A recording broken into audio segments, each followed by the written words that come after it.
आपके पंच प्राण, अंतःकरण माने मन बुद्धि चित्त अहंकार, और आपकी ज्ञान इंद्रियां, नेत्र, श्रवण, नासिका, जीवा, त्वचा। आपकी कर्म इंद्रियां, हाथ, पैर, जीवा बोलने का, उपस्थ और गुदा। So all together these 19 are your real family.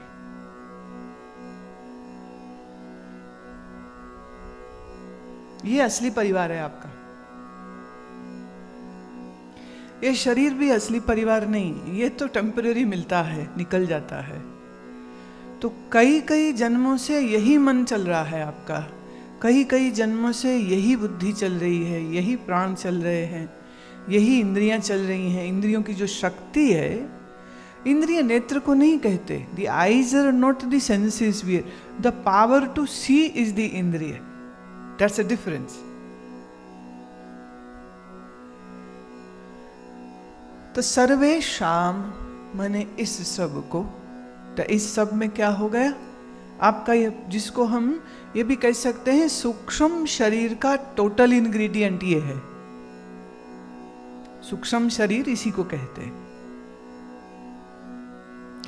तो ये सूक्ष्म शरीर, और हम सर्व कह रहे हैं, तो इस बेचारे शरीर ने क्या बिगाड़ा, तो हम इसको भी ले लेते, भाई तू भी ठीक रहे, तेरे लिए भी शांति की प्रार्थना करते हैं। हाँ, तो सर्वेशाम, इस सर्व में शांति हो। स्वस्थिर भवतु, सर्वप्रथम ये स्वस्थ हो। रोग शरीर में बाद में आता है, पहले प्राण विकृत होता है, और प्राण विकृत बाद में होता है, पहले मन विकृत होता है। ये एक इंटर रिलेटिविटी है आयुर्वेद और योग की, या कहो मन की और प्राणों की। डिटेल हम बाद में जाएंगे, पहले हम इसको थोड़ा से सार रूप से समझ लेते। तो मन, प्राण, इंद्रिय, बुद्धि सब स्वस्थ हो, ये प्रार्थना तो करनी बनती है ना। तो श्लोक का, ये वेद का श्लोक है। इस श्लोक में सर्वप्रथम हम अपने इस शरीर मन बुद्धि संघात के स्वस्थ होने की प्रार्थना करते हैं, फिर यह शांत हो, हम इसकी प्रार्थना करते हैं। अब आप कहेंगे प्राणों के शांत होने से क्या अभिप्राय है? जब प्राण बैलेंस्ड होते हैं तो शांति होती।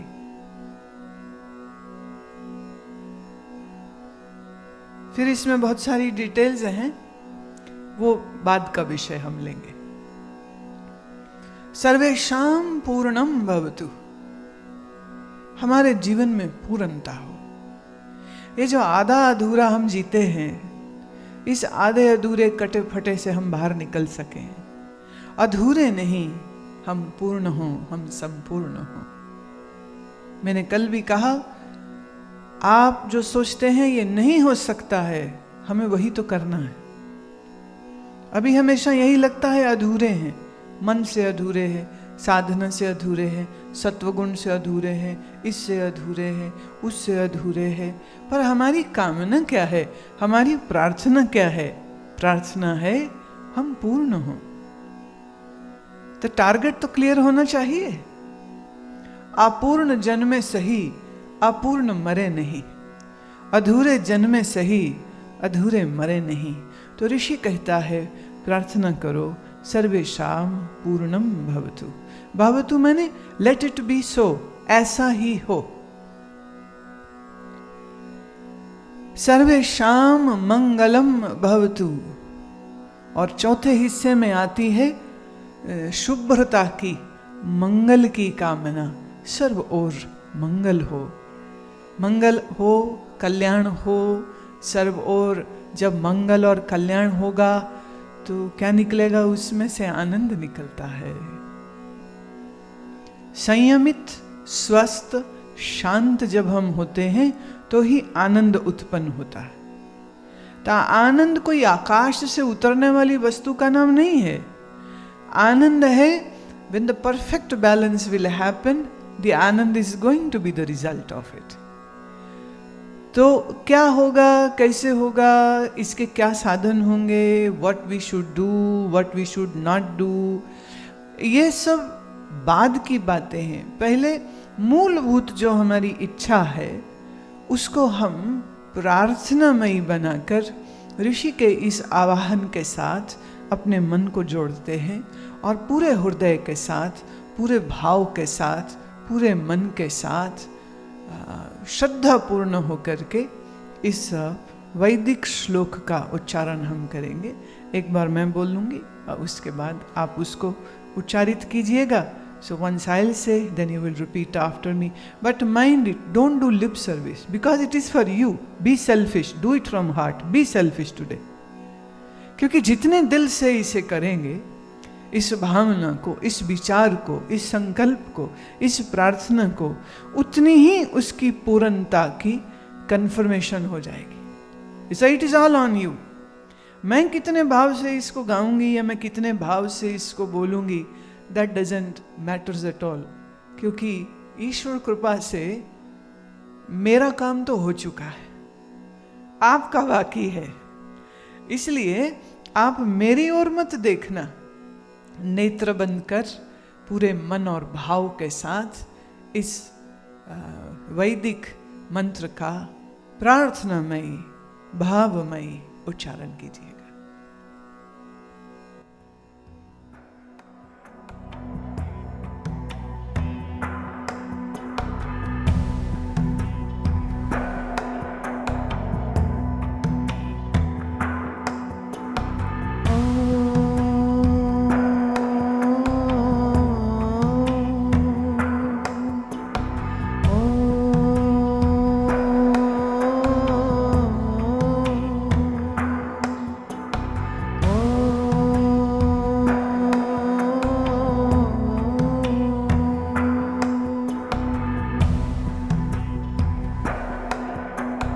सर्वेषां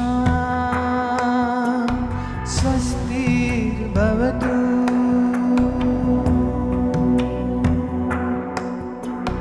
सर्वेषां स्वस्तिर्भवतु।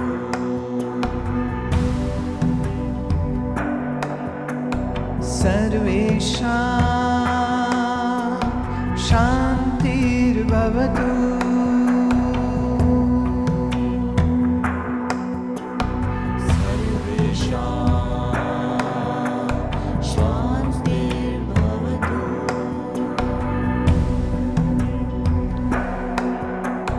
सर्वेषां पूर्णं भवतु।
स्वस्तिर्भवतु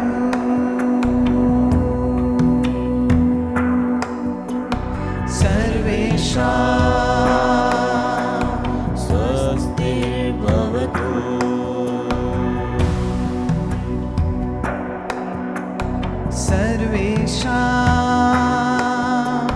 सर्वेषां शान्तिर्भवतु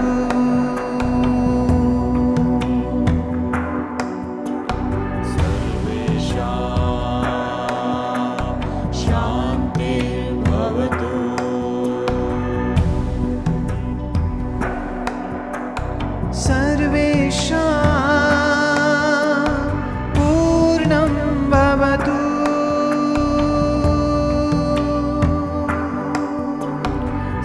सर्वेषां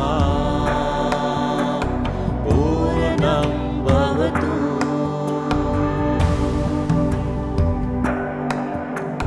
सर्वेषां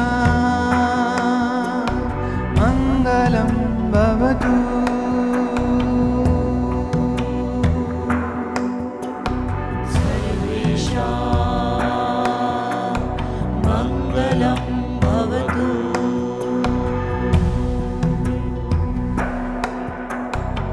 सर्वेषां स्वस्तिर्भवतु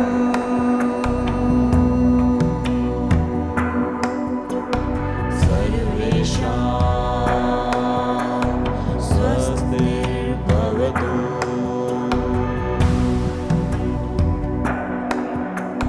सर्वेषां शान्तिर्भवतु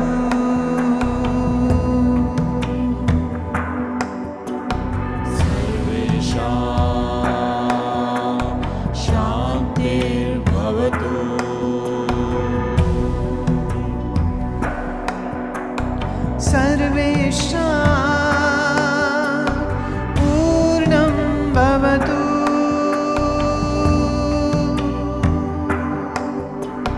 सर्वेषां पूर्णं भवतु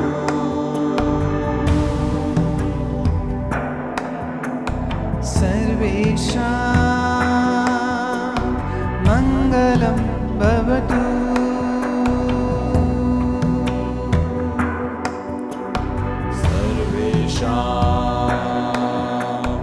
मङ्गलं भवतु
सर्वेषां शान्तिर्भवतु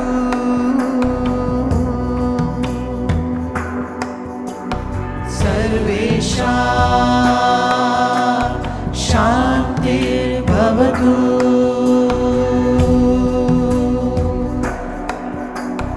सर्वेषां पूर्णं भवतु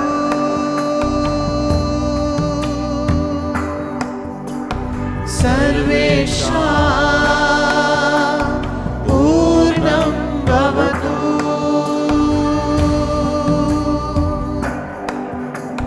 सर्वेषां मङ्गलं भवतु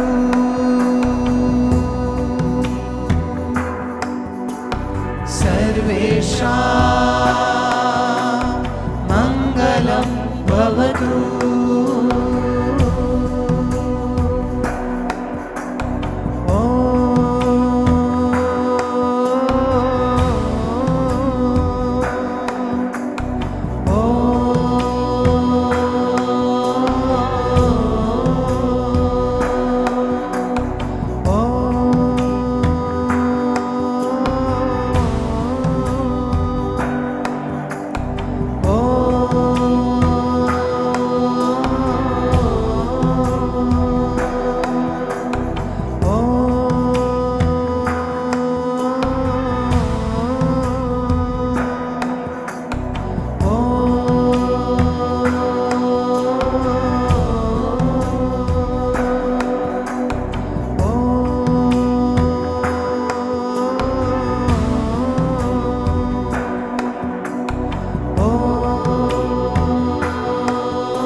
हमारे विचार हमारे जीवन को निर्देशित करते हैं और thoughts direct the events and the activities of life.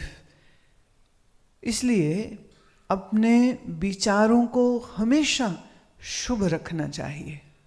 अपने विचारों में कभी भी अशुभता को आने नहीं देना चाहिए।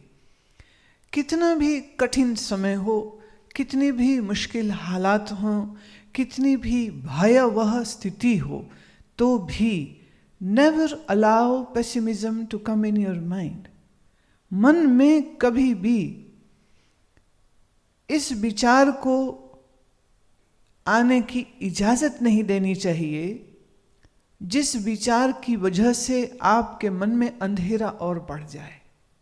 अंधेरा बाहर है, पहले से ही है, तो उस बाहर के अंधेरे को हम मल्टीप्लाई नहीं करें, सब्सट्रैक्ट कर सकें। तो हम सब्सट्रैक्ट माने घटाएं, तो घटना कैसे होगा? जब हम शुभता को अपने चित्त में विचारों के माध्यम से लाते। So just have a check on your thoughts. मैं ये नहीं कह रही हूं कि आपकी भावनात्मक स्थिति क्या होगी। You can feel lot of pain, you can feel sadness, मन है उसमें दुख, उसमें उदासी, उसमें चिड़चिड़ापन आ सकता है, लेकिन फिर भी उस चिड़चिड़ेपन के ऊपर भी तुम्हारा विचार ये होना चाहिए कि कुछ है जो मेरे मन ने मांगा, चाहा और नहीं मिला, देखो उसकी वजह से चिड़चिड़ापन आया। तो मेरी मांग ने चिड़चिड़ापन उत्पन्न किया है, ना कि बाहर किसी और व्यक्ति ने। किसी व्यक्ति पर अंगुली उठाना बड़ा आसान काम होता है। The most easy escapist route is point finger on somebody. मैं इसकी वजह से दुखी हूं, मैं इसकी वजह से परेशान हूं, मैं इसकी वजह से पीड़ित हूं। थोड़ा सा विचार अगर ये आ जाए कि हर व्यक्ति अपने स्वभाव का गुलाम होता है, तो स्वभाव में अगर रजोगुण है तो ऐसा व्यक्ति चंचलता, क्रोध, तीखी जुबान यही तो रखेगा। जिसके मन में तमोगुण का प्रभाव अधिक होगा, झूठ, मक्कारी, फरेब उसके व्यवहार में होगा।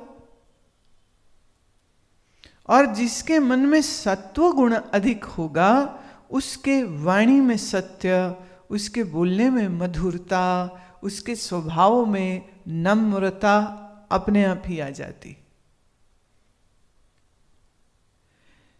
तो प्राकृतिक जन्य आपने जो मन के गुण को अधिक बनाया है, उस गुण के कारण आपका व्यवहार, स्वभाव, विचार हैं। ऐसे ही दूसरों के,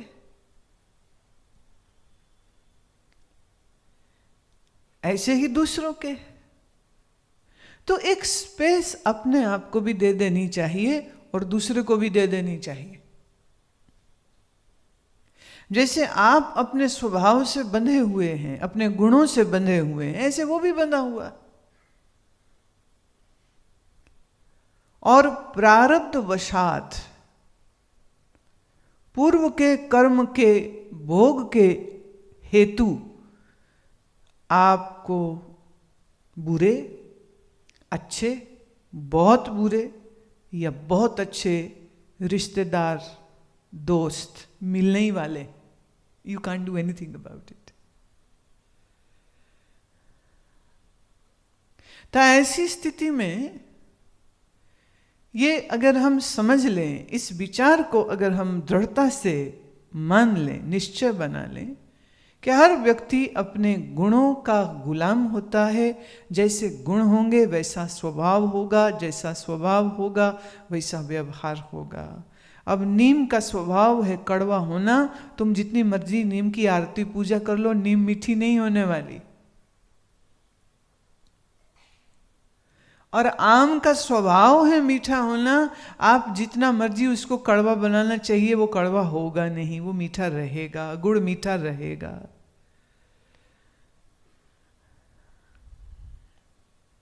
हम लोग अपने इन गुणों को समझते नहीं हैं और गुण विभाग को नहीं समझते हैं। इसलिए दूसरों से गलती हो जाए हम उनको माफ नहीं करते हैं, हमसे गलती हो जाए तो अंदर अंदर हम गिल्टी होते रहते हैं, हम अपने आप को भी माफ नहीं कर पाते। और दोनों ही स्थिति में जीवन में दुख बढ़ जाता। और आपका लक्ष्य, आपका जीवन में दुख बढ़ाना नहीं होना चाहिए। आपका लक्ष्य आपके लिए और आपके आसपास एक शुभता को, सत्वगुण को, सुख को, आनंद को, रोशनी को, प्रकाश को बढ़ाने का होना चाहिए। अब ये सब कुछ तभी संभव हो सकता है when you have a good state of mind.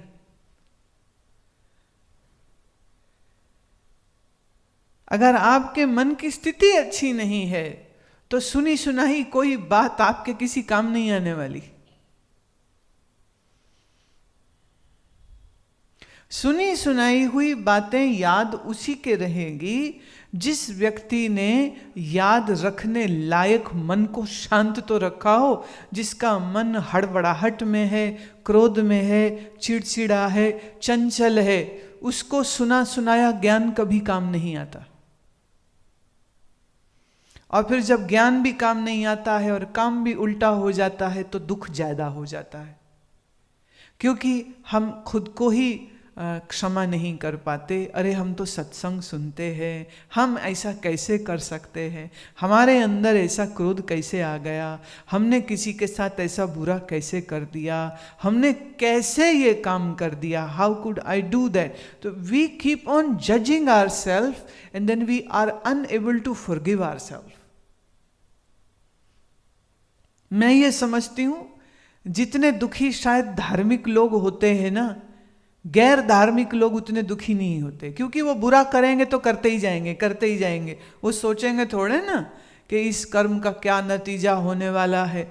अब जो सत्संग सुनता है, किसी संत के, किसी गुरु के साथ जुड़ा हुआ है, कुछ कुछ अच्छी बातें सुन रखी हैं, तो वह बातें कभी कभी उसके जीवन में तलवार बन करके उसको काटती रहती हैं। How could you behave so stupid. कोई कहे यू हैव बिहेव्ड स्टूपिड तो हम उसकी जान ले लेंगे, लेकिन जब अपना ही मन कह रहा हो आपको कि तुमने ये क्या बेवकूफ़ी कर दी, तब आदमी भाग के कहाँ जाएगा फिर? तो हम अपने आप से तो नहीं भाग सकते। हम अपने आप से दूर कैसे, अपने आप से पर्दा भी नहीं कर सकते। तो हम क्या सोचते हैं, हम क्या महसूस करते हैं, वो चीज़ हम तो जानते हैं ना, भले कोई दूसरा समझे न समझे। We can hide it very nicely from everybody, but we cannot hide from ourself. तो धर्म को कभी कभी मैं देखती हूँ लोग ग्लानि लाने के लिए ही इस्तेमाल करते रहते।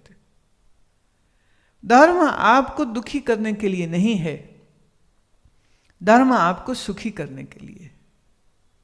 अब धर्म की वजह से ही तुम दुखी होने लग जाओ, ये मैंने कैसे कर दिया, ये तो करना नहीं चाहिए, ये मैंने कैसे कर लिया। और ऊपर से कुछ भजन ऐसा सुनने को मिल जाए कि तेरे कर्म का न्याय होने वाला है, तो सांप लौट जाते, याद आता अच्छा ये भी गलत किया, ये भी गलत किया, अच्छा अब तो निर्णय होने वाला, अब मैं क्या करूं, तो बंदा और दुखी होता है। तो एक तो बाहर कभी कभी परिस्थिति उल्टी सीधी होती इसलिए दुखी है, फिर ऊपर से अपना किया याद आता है, वो याद कर करके दुखी है। और तीसरे उस पर पता चल जाए कि गुरुदेव आ रहे हैं, उनको मिलना है, तो अब और दुखी होते हैं, ये मुंह लेके जाएंगे अब उनके सामने, फिर और दुखी हो जाते। तो माने कभी कभी गुरु जी का मिलना दुख बढ़ा देता है लोगों का, हर बार सुख नहीं बढ़ता। चोर की दाढ़ी में तिनके होते हैं ना, बड़े चुभते हैं, फिर बड़े चुभते हैं कि अच्छा अब ये फिर हमने कांड कर दिया, ये फिर कर दिया। तो मुझे ख्याल आता है एक हमारे संत थे, अब स्वामी लोगों में उनको जो भी नाम मिलता है उस नाम के पीछे आनंद लग जाता है, सर्वानंद, सदानंद, सच्चिदानंद। तो वो आनंद आनंद चलता है ना। तो उनके जो चेले हैं, अब चेले तो चेले हैं ना, कुछ तो मूर्खता करेंगे ही करेंगे। तो जो तो साधु साधु थे उनके नाम तो स्वामी सर्वदानंद, स्वामी सदानंद, स्वामी सच्चिदानंद। और जो मूर्खता करें वो तो वो कहते थे ये स्वामी मूर्खानंद है। तो बोले ये मूर्खा, आनंद फिर भी है क्योंकि वो आपका स्वभाव है, वह आप मूल रूप से हैं, अतः आनंद स्वरूप तो आप रहेंगे ही। लेकिन जो मूर्खता कर देते हैं तो उस नाते फिर मूर्खानंद भी कहना बनता है। तो जब ये विचार आता है सामने कि अरे इतने बार कहा, इतने बार सुना, इतने बार सुना, ये मन पापी फिर गड़बड़ कर दिए, ये मन पापी फिर गड़बड़ कर दिए। तो मैंने ये भी देखा कई बार कुछ लोग मुझसे कटने लग जाते, मिलना ही छोड़ देते, आना ही छोड़ देते। क्यों? उन्हें ये लगता है सामने जाएंगे तो उनको पता लगेगा, तो हमको बड़ी शर्मिंदगी होगी, तो शर्मिंदगी के चक्कर में मेरे से ही कट्टी कर लेते।